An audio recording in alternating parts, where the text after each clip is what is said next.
There's less crime. There is less turmoil financially. We are more stable as a country. We have more common sense as a country. Women are safer in our country. Children are safer in our country. They're cracking down on education. They're giving more money to the police departments. All these different wins we should be focusing on. Instead, you guys are hyper fixating on a war that you don't understand. You're hyper fixating on the fact that you want to go and support Islam and you want our country to be weak. You're hyper fixating on Trump posting memes that hurt your feelings.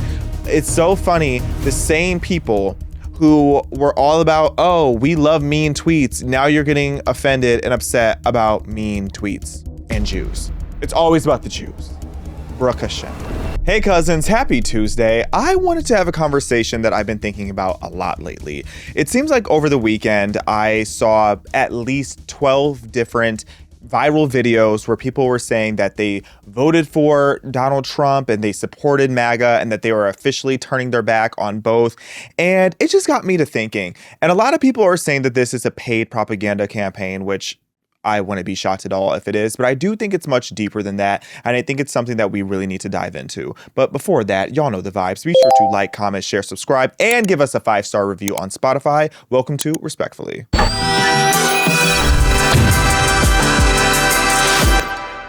Okay, so I feel we would be remiss if we had this conversation without first addressing the fact that Charlie Kirk's assassination has led to this massive decline in substance when it comes to the conservative movement. I would dare to say that when Charlie Kirk died, so did intellectualism in the conservative movement. It became less about having real, intelligent conversations and debating and prioritizing the best ideas, and it became much more about vibes, clicks, and views. And now it's gotten to the point where people are getting mad at President Trump, which I can understand some of the more logical reasons to be angry with them, which I'm going to unpack in this episode. But some of the reasons that people are mad at him are just completely divorced from reality.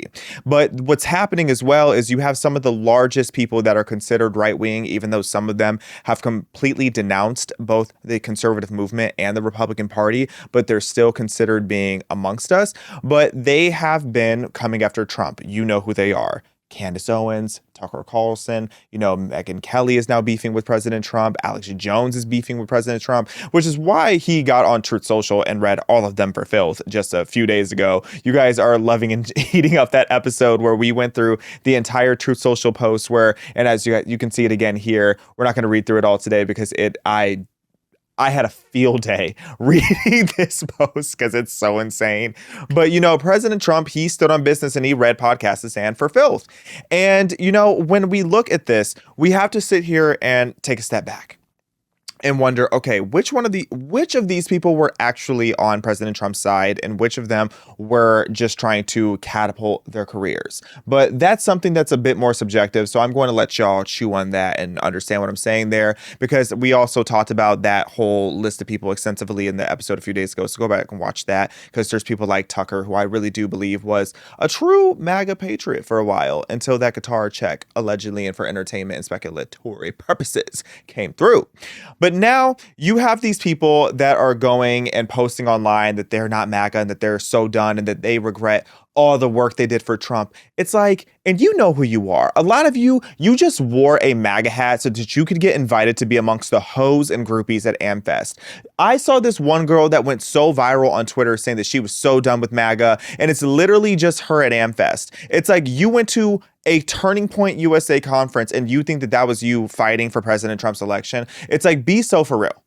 Be so for real. And a lot of the girls that are posting that kind of stuff, you guys were getting ran through at these events, because if you all don't know the lore by now, a lot of these events, and not just Turning Point, if it is a political conference or convention, left or right wing, it's full of degeneracy if we're keeping it all the way 1,000. So a lot of you are just glorified groupies that never did anything for this country. You don't know anything about policy, whether it's domestic nor foreign. You don't know anything about ideology. You don't know anything about history. You are a groupie who is there for the vibe. And I'm not mad at it. I'm not mad at it at all. I understand it's a great time. Why not be around, great people that are attractive and having a good time and have the audacity to be bold about having common sense? So I'm not mad at it at all. But don't get online and say that you are done supporting the president when all you did was go be ran through. Respectfully, that's all I have to say about those kind of people. But then you have to sit there and you have to also wonder how much of this is real versus just online hype, because there's many different degrees of separation when it comes to the right wing. You have your government side of it, you have your like political commentator side of it, and then you have your everyday Americans. So when I say that, you have like your Caroline Levitt orbit, because when you go to DC, if you go to the White House, I go to the White House like quarterly at this point, not to flex on y'all a little bit, but whenever I go to the White House, the conversations that I'm having there are completely different than the conversations that are amongst people that are just in the creator, influencer, commentator, podcaster spaces. There are a handful of us that overlap between the actual government and policy world and the commentary world, but there's a lot more degree of separation there than you would think. And then you have your general public, your everyday Americans, your patriots, your cousins, your people that are just living a great life and want common sense policies put in place. Those are my favorite people to deal with because they are away from all the BS and all the propaganda, and their only incentive is just truly wanting America to be its greatest. So and I say all this because, you know, as you're seeing all this unfold, I feel like for the most part in the government side of things, most of the people I know who are adjacent to the Trump admin are very happy with what they're doing and what their position is right now. The people in the commentary space, that's where you're seeing this great divide. But then CNN had actually, of all places, did a poll about MAGA voters and showed that there is a 100% approval rating recently of President Trump from MAGA voters. And that actually blew my mind. So you have the MAGA GOP view of Trump. This is crazy to me, and crazy in a good way. But, you know, and I understand why some people have their criticisms, but it seems like the general public, let's ask the audience, they like what our president is doing. So the thing is, though, that I do know is getting a lot of people to be upset with President Trump. It has to do with this war in Iran. And the first thing I have to say about that is if you are mad about the war in Iran, then you either have no survival instinct or you don't understand foreign policy.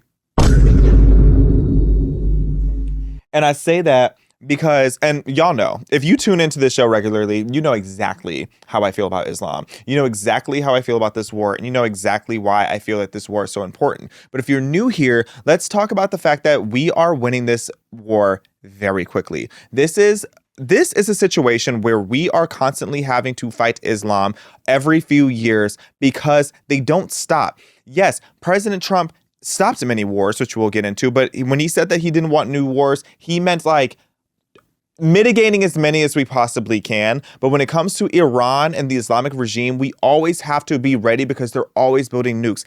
Every time we stomp them out, just like roaches, they come back with a new proxy group. I've done so many episodes before where I've given you guys the list of Iran proxy groups that are in the Middle East, and also they're all over Latin America now, too. So it's like they are getting closer and closer to being here, but y'all aren't waking up to that.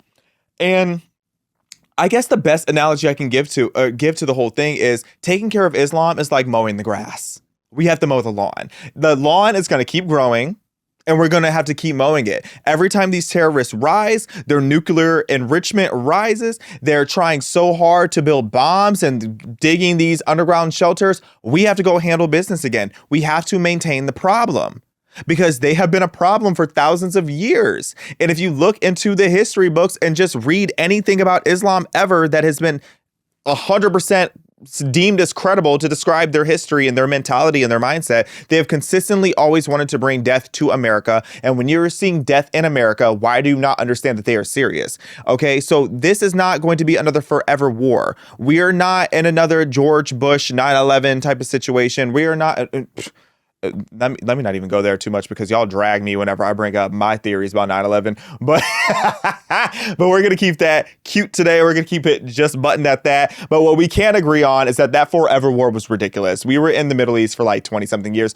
I remember distinctively at one point in high school, I was like, just like sitting there and I thought about it, I was like, we're really still in war. We've been in war for the entire majority of my childhood. We were in war. That's actually kind of nuts in retrospect to think about. But this is not that kind of situation. And again, all of the different perspectives that people have thinking that we're in that situation is divorced from reality because we are not doing that. We are very efficient. We're very effective in this war, and we are winning the leverage battle. When it comes to the Strait of Hormuz, we are standing on business down there because even China, and how I've been clocking how China and Iran are working together. Even China's getting frustrated at this point because they're losing out on their oil too, and their oil is being, increased in price and being decreased in accessibility. So everybody is on the same page at this point of Iran. Y'all are doing too much, and you're losing this war on top of that. You guys are, the Islamic regime is the weakest and the most, I hate this word, susceptible. You know what I'm trying to say. I hate that word, but I always try to say it. But they are the weakest and the most down bad that they have ever been right now. And it's because of President Trump leading with strength. What a lot of you want us to still be weak. A lot of you low key don't even realize it, but you still want us to have a weak leader and a weak president who doesn't know how to stand on business. That's what you people want. That's what you people are not realizing that you are trying to bring back by saying that we shouldn't be dominating on a global scale, that we shouldn't be making it crystal clear that we are exactly who we think of. We are, let me mess up the phrase. We are exactly who we think we are here in America. Okay, this is why I've been telling Iran, don't get beside yourself, because America is one of one, the number one, the only one, and you will stop trying us. Meanwhile, these other nations that have completely allowed, Islam to come take over their entire regions, they're seeing the worst of the worst. Shout out to the UK. The UK is cooked. Europe is cooked. All these different places are absolutely cooked. And my condolences to Hungary, because Hungary, they just lost the election over there where they had one of the very few nationwide leaders of all of Europe that was willing to put an end to Islamic immigration coming into their nation. And now look, he has just lost his election. So now they're going to bring in somebody new. And let's just hope, because he says he's going to be so tight on immigration, but let's just hope we don't see Hungary being the latest victim to bite the dust. Because now I think it's just Poland over there, because Poland learned their lesson after the Holocaust to not let these Marxists and Islamists into their country. But we're seeing that over there. And over here in America, it's almost like some of you people, even on the right wing, want that to happen here. You want to normalize jihadists in our country. You want to normalize situations like this. This is actually from, I believe, 2021. This whole story got released, but something that just resurfaced in the news recently is about this girl, and she was telling her story how from the age of 13 she was violated and sexually SA'd. Got to be careful with YouTube. She was SA'd by 29 different men. 29 men charged for child sexual exploitation. And let's look at this list. Let's look at the list of names that we have here. Assad Ali, Ahmal Aziz, Mohammed Janjir, Mohammed Asif, Haris Ahmed Butt, Takir Butt, a whole bunch of Muslims. I don't know how to say half of these names, and I don't want to learn, but all these different names. You see, and what do all these men have in common? Grown men, all Muslims. All of them. And that's what you guys want to normalize, having come to our country here. We're all on board about, the Laken Riley Act and wanting to keep these illegal immigrants out of our country. Why aren't y'all keeping that same energy with Islam when Islam is bringing the same dangers here? Okay, and I'm not saying every single Muslim is horrible, but a lot of them are. 29 of them are on that list. And if it was up to you guys, you would let us, just let these people take over the whole Middle East, knowing that they'll spin the block and come over here. But as we're talking about this, it's like, okay, I understand, and we're going to get more into some of the criticisms of Trump, but it's like, I understand why some of you are frustrated, but why are you sitting here acting like the left would be better for us? I'm seeing people straight up saying that they wish that they voted for Kamala Harris. You got people like the bisexual light-skinned Muslim Sneeko saying that he misses Joe Biden, he misses Kamala, he misses Barack Obama. It's like, girl, let's not forget how the left had us looking crazy. Did y'all forget about the trans issue? You want to get back to where we have little girls having to see grown men in their genitalia in the locker rooms and bathrooms? Did we forget that President Trump is the reason that women are now able to have safe spaces in their sports again? That is a 6'4" man who used to love, shout out to Paula Scanlon, who had to endure being on the same team as Leah Thomas for years, having to see Leah Thomas's genitalia, having to hear Leah Thomas talk about how attracted they, in quotations, are to women, to real women, while being a man in the women's locker room. You have people like Lily Tino being a creep, filming inside of the women's bathroom, looking like a whole shim.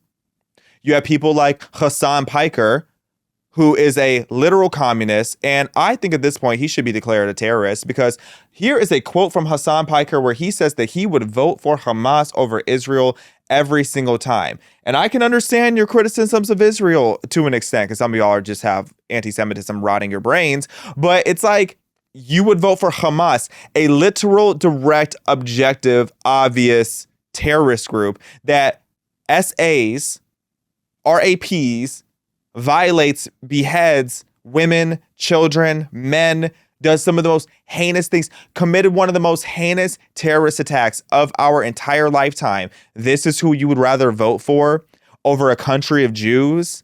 These are the kind of people on the left that you are then trying to give our country back over to by completely denouncing the entire right wing and completely trying to bury President Trump. Okay, then you have, did you guys forget about how bad censorship was back in the day? Did you forget that we were at the point where if you even said that BLM was a scam, if you even just posted a graphic about where BLM's numbers went to, you got your entire account deleted? Did we forget about the fact that we were having the federal government under Joe Biden going and suppressing stories like Hunter Biden's laptop, which Zuckerberg came forward and finally blew the whistle on?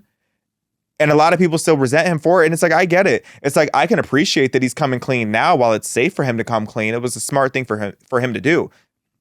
He knew it was smart for him to act like a fan of President Trump. But we can't forget the fact that he sat back and, you know, his hands were probably tied. And when the federal government comes to you and says, you are not allowed to, you know, promote this story about Hunter Biden's laptop, do you suppress it or do you not? Personally, I would have burned it all to the ground, but not everybody has that kind of integrity. No shade. And when you have and at the same time, it's like, I don't know what it's like to have however much Facebook and Meta and all that has to be worth hundreds of billions at this point. It's like, I don't know what that kind of pressure feels like. So I give him some grace on a human being level. I give him some empathy when it comes to that. But at the same time, it's like, this is what you guys are trying to hand our country back over to. But I can't sit here and act like President Trump's hands are clean. I can't, because and it's not even just him, it's just the administration in general. There have been some major PR blunders. I'm so frustrated about everything that happened with Pam Bondi and the Epstein files. That was mortifying. I will never forget how repulsed I was from the beginning when she got on Fox News and she said that the files are on her desk, all giddy ho, ready to release them all, knowing good and well she had not gone through this information, knowing good and well she didn't know what she was talking about yet. And just for so much of it to end up being a hoax. And I'm not saying that the whole Epstein situation was a hoax. And I hate talking about the Epstein files, not because I'm afraid to have the conversation. It's because y'all are afraid of nuance. There are elements of the Epstein situation that were completely fabricated, that were completely stretched to the furthest degree. And then there are parts of it that are very true and very valid, but we did not collect that information. You really think when they first started investigating Jeffrey Epstein back in like the George Bush days that they were actually doing a good job and doing their due diligence of getting this information? George Bush is all over them files. Bill Clinton, he basically is the files. And that's George Bush's bestiana. So it's like, how can you be shocked that the FBI didn't do their due diligence in getting that stuff in the first place? And what they did get, they probably deleted it and deleted it. They deleted it and they deleted the trace of the deletion. That is how suppressed this kind of stuff is. So it's like, and then you have certain people there that weren't even trafficked. Some of them were just gold digging hoes that saw an opportunity to go sleep with wealthy men and go party on an island. And it's like, you know what? I live in LA. I see it every weekend. Okay. So it's like, not necessarily the places I'm at, but y'all know what I mean. Like, there's people doing that all over in these major cities. If you live in Miami, you basically live on Epstein Island. Like, it's the same energy for the most part. Now, what happened with like the kids and all that, I don't know. There's no evidence.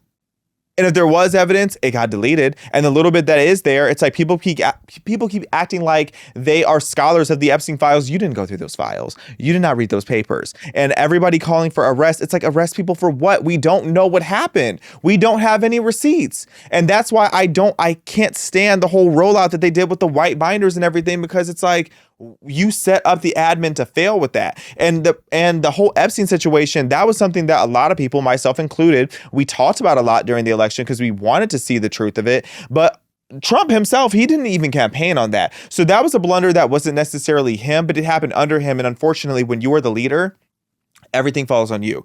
everything falls on you reputationally. So President Trump ended up having to take that L just because it was under his administration. Then you have everything that's happening with ICE. I love what's happening with ICE. I am as pro deporting all these people, grabbing them. I will snatch them out anywhere but a church. Anywhere but a church. I would get them outside of the church, though. I would.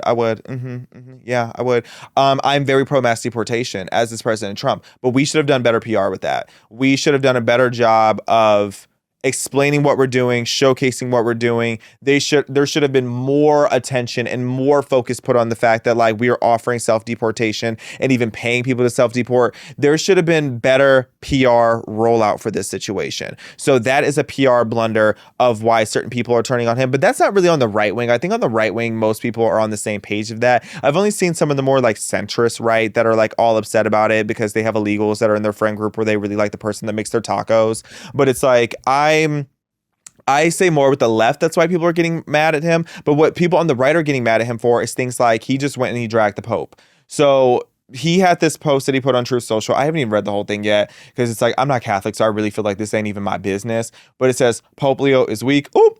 And then just goes in. So we have it here on the screen if you guys want to see it, if you haven't seen it yet. But a lot of the Catholic base was upset about this.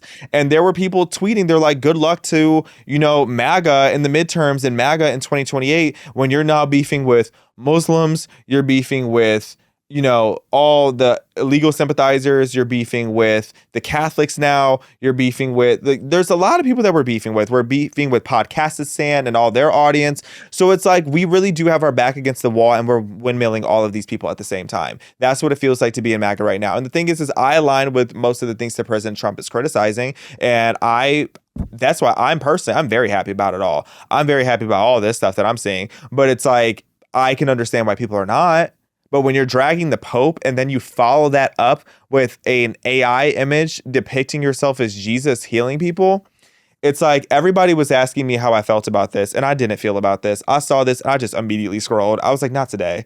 I was not having it. I was not doing it today. I was so close to clutching my pearls, and instead I took that energy and I just swiped because I can't. I need a moment of peace in my life. But on a serious note, it's like, this is a mess. This is a mess. And then there were people trying to defend it, being like, oh, he didn't know that this was portraying him as Jesus. It was portraying him as a healer. What does that even mean? What does that even mean? A healer? Who is a healer besides Jesus? It's like, it's like, this was messy. Is it a meme? Yes. Is it that deep?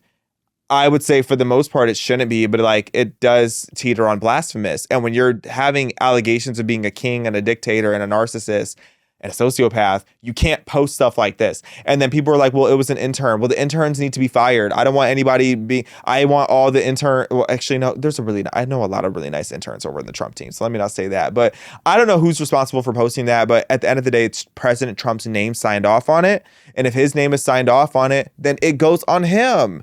And President Trump, we can't do this. We can't be so sloppy and so messy. But it's like, we have to get better when it comes to PR. We need to get better when it comes to strategy. We need to get better on our messaging because portraying yourself as AI Jesus, that's not the tea. That did not give what you wanted it to give. Okay. And I don't know what the intention was of that, but these are the kind of things that are really going to turn the base against you. These are the things that are going to make Christians very, very, very, very resentful towards my president, who I believe and I know is a God-fearing man. And I know that he is a God-protected man because President Trump wouldn't have risen from the ashes politically. And I shouldn't even say that in this context because, you're going to be like, he died and rose again. They're going to try to make it seem like I'm supporting, Trump Christ. But no, it's like when what I'm saying is like with the whole thing with him getting shot and just barely turning his head, like he is protected by God. That is true. That is 100% true. But it's like, don't get a God complex and don't play into the God complex. Leave the memes and the troll posting and all that kind of stuff. Leave that to people like me. Leave that to the commentators. Leave that to Jack Posobiec. Leave that to any political creator that wants to troll and wants to piss off people. Don't have that coming from the president's office himself. And I've been consistent on that. I've been very consistent on the fact that I think that they do too much when it comes to this. But all that to say, I understand the criticisms. I understand the fear of the war. I understand the distaste for some of his social media posts, but I still think none of that supersedes, all the great things that President Trump has done. And I think that we have to remember the W's, and I think we have to also remember who is on the other side. And this is coming from me personally. This is not coming from PragerU, 501c3 nonprofit. This is just coming from just me standing on business as a human being, an individual. Honey lavender tea is delicious. Get into it. So if we're getting into some of these W's that President Trump has had, did y'all forget when we had millions of people crossing our border every single month, basically, where the fact that we got to a point where we had 25 million illegal immigrants in our country they were just coming to the border, getting caught and just released into our nation? Did we forget the fact that New York City got to the point where 1 out of 5 hotels in the city of New York, our largest city, our most populated city, was housing illegal immigrants? Like, that's how bad it got here. But now border crossings have dropped 99% and have been zero for at least 9 months now. I think we're pushing 10 months now where we have had 0 illegal border crossings. We're also building the wall. People keep trying to act like that we're not building the wall. Yes, we are. It's like, tell me you haven't done research about telling me you haven't done research. There's so many influencers out there saying that he is not making due on his promise when it comes to mass deportations and building the wall. We're building like 3 miles of wall per week. And the funny part is when you look at the articles talking about it, you barely even see right-wing articles talking about the fact that we're building this wall very quickly. The people talking about it are like the Wall Street Journal and like some of these left-leaning organizations, and they're talking about it because they're mad about it, and they're talking about it they're mad because it's hurting the environment. I can only care so much about the environment. Shout out to the environment. Shout out to the planet of Earth. But we got to keep them illegals back on the south. We got to keep them below. And honestly, I want to spin the block and build one on the north border too, because Canada, y'all ain't slick either. Y'all ain't slick. There are illegal Canadians here too. I already had to get one deported a couple years ago. So it's like we are building 3 miles of wall per week, and we have deported over 2.6 million illegals already. I think we're closer to 3 million now that have already been deported. And the thing is, if you talk to like Steve Miller or any of these people that are, hands-on when it comes to deportations, they will say how they're mad that it's so low. They're mad that it's taking so long. But the thing is we have 3 million fewer illegal immigrants in our country. I'm very happy about that. So 3 of the 25 million, that's a great start. And if we keep this motion going, if we keep this energy up, we're going to have them out of our country. And the more of them that we deport and the more of them that are self-deporting, a win is a win. So it's like, I don't understand why people are claiming there's so many creators that I see just talking out of their neck, not knowing what they're talking about. And again, this is why I wish Charlie Kirk was still here. One of the many reasons why I wish Charlie Kirk was still here, so we could look you in the eye and tell you that you're retarded. Because y'all are claiming that deportations aren't happening. What do you mean? When 3 million of them just got the boomaclat? They just got evicted out of our nation. Then you have other wins where one of the big things I was voting for was safety. Our murder rates, do you realize that our murder rates have plummeted to like a 125-year low? Another thing that nobody is talking about, nobody is talking about how historic the crime drop is in the United States. 125-year low. If that's not, that may be the lowest since we've been tracing, but that honestly might be the lowest of all time in our country. I think that is the lowest of all time in our country. So it's like we are literally breaking, shattering records when it comes to fighting violent crime. And you guys are acting like we're not living in a better society now than we were a few years ago. And this kind of stuff, and also the cracking down on crimes in cities like DC and Chicago. And then you even see that federal funding has been going towards police departments and places like Memphis, which my first family reunion I ever had was in Memphis. And that was the pit of hell. When I was in Memphis, I was mortified, terrified. It was so scary and crazy. But you have so many cities like Memphis and even Detroit, Michigan, which y'all know I consider Michigan a terrorist state, but even Detroit, Michigan is seeing fewer crimes. This is shout out to the John Doyle show on The Blaze. He posted this graphic and I was like, whoa, Memphis, Tennessee actually has all these insane drops in crime happening over there. But y'all want to act like we're losing? You want to act like we're not getting these wins? Okay, you want to act like the trainees getting kicked out of the rooms or the bathrooms isn't a win? You want to act like the situation with the wars are not a win? Because Whether or not you support the Iran war, I think it has to do a lot with whether you're just either retarded, fake, and gay, or if you have common sense when it comes to the Iran war. But even beyond that, when it comes to people saying, well, he said he was going to be the president of peace, he is.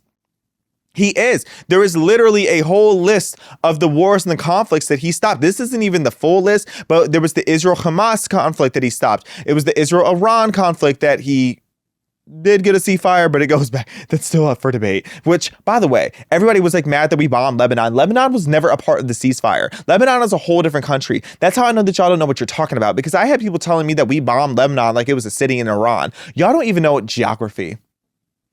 Don't come for me unless you know geography. You can't point to Lebanon on a map, but you want to tell me that you can't even tell me that Lebanon is a country, but you want to tell me that we violated the ceasefire. Please, you don't understand foreign policy. We also stepped in when it came to the India-Pakistan conflict, the Rwanda and Democratic Republic of Congo conflict, the Cambodia-Thailand conflict, the Armenia-Azerbaijan conflict, the Egypt and Ethiopia conflict, the Serbia and Kosovo, I believe is how you say it, Serbia, Kosovo, they were beefing. We stepped in, and by we, I mean President Donald Jaquan Trump, stepped in on all these different occasions and ended these conflicts. But y'all don't even know about it because you only know about Israel. A lot of you only care about conflict when it has to do with Israel, Ukraine, or China. There are many other nations that are at war besides the countries that you know. Just because those are the only ones you can identify on the map doesn't mean that those are the only conflicts. But President Trump is handling business in all these different nations, but you don't know about it because you're too worried about the Jews. If you weren't so worried about the Jews and trying to bring on another Holocaust, then maybe, just maybe, you would understand all the W's that we were having both domestically and in foreign policy. And then the other thing that people really care about when it comes to the economy. So it's like our economy is very strong right now. The One Big Beautiful Bill Act permanently extended and expanded the 2017 tax cuts with new provisions like no tax on tips, which I'm personally critical of, but nobody else is. But literally, I'm like the only person dying on the hill that I did not like no tax on tips. But a lot of people do, and a lot of people benefit from it. So a win is a win. You know, overtime, no tax on that. No tax on Social Security for seniors. The GDP is looking great. We have hundreds of thousands of new private sector jobs created. We have huge wins in crypto, like the Genius Act, where it's like the first comprehensive federal regulatory framework for stable coins to promote cryptocurrency innovation and U.S. financial leadership. And even for you big backs, even fat people have a win under President Trump. Even obese, wide-necked people can now say that they can afford Ozempic. I mean, yes, you might go blind or something like that if you have certain conditions. But hey, would you rather be blind or fat? Shout out to the blind and fat cousins. Shout out to y'all. But that being said, President Trump, seriously, with Trump RX, he drastically reduced pricing for prescription drugs. And that has lowered the cost to match the drugs in other countries. Because if you don't know the lore on drugs like Ozempic or, you know, a bunch of other very common prescription drugs that people take, Ozempic here was costing like thousands of dollars. But overseas, you can get it for like literally like 10% of that cost, if even. I don't even think it's that. I think it's even fewer, or it's even less than like 10% in some of these other countries. So we have now matched dollar for dollar some of these other countries that are way lower in cost. So these are things that the American people care about. And going back to that chart of showing how there was a 100% approval rating for what President Trump has done when it comes to MAGA GOP voters, that's because of the good vibes. That's because there's less crime. There is less turmoil financially. We are more stable as a country. We have more common sense as a country. Women are safer in our country. Children are safer in our country. They're cracking down on education. They're giving more money to the police departments. All these different wins we should be focusing on. Instead, you guys are hyper fixating on a war that you don't understand. You're hyper fixating on the fact that you want to go and support Islam and you want our country to be weak. You're hyper fixating on Trump posting memes that hurt your feelings. It's so funny. The same people who were all about, oh, we love mean tweets. Now you're getting offended and upset about mean tweets and Jews. It's always about the Jews. Baruch Hashem. And that's all I have to say about that. Cousins, you tell me in the comments. Do you see the point I'm trying to make? Do you guys feel that President Trump has done a solid job when it comes to America? Or do you think that the war in Iran is just justifiable reason to completely throw out the baby with the bathwater? I do think it's fair, and I want to clarify this before I go. I do think it's fair to criticize Trump. I criticized President Trump today, but I do believe that there is a middle ground that more of you need to find where you can criticize a policy or a post or an idea or just all things President Trump. You don't have to love every single thing about him, but to go from, oh, you're rootin' tootin' wearing the MAGA hat to now he is a demon and you think he's the worst human in the world and you're lying and claiming that he's killing thousands of people overseas and that he's a puppet for Bibi, which T is that, if anything, President Trump is influencing Bibi way more than he's influencing us over here. But I digress. I just think that you guys need to figure out how to be able to criticize without going insane. And I think that'll bring you a lot of peace and a lot of clarity. Until next time, be sure to like, comment, share, subscribe, 5-star review, and I will talk to you soon.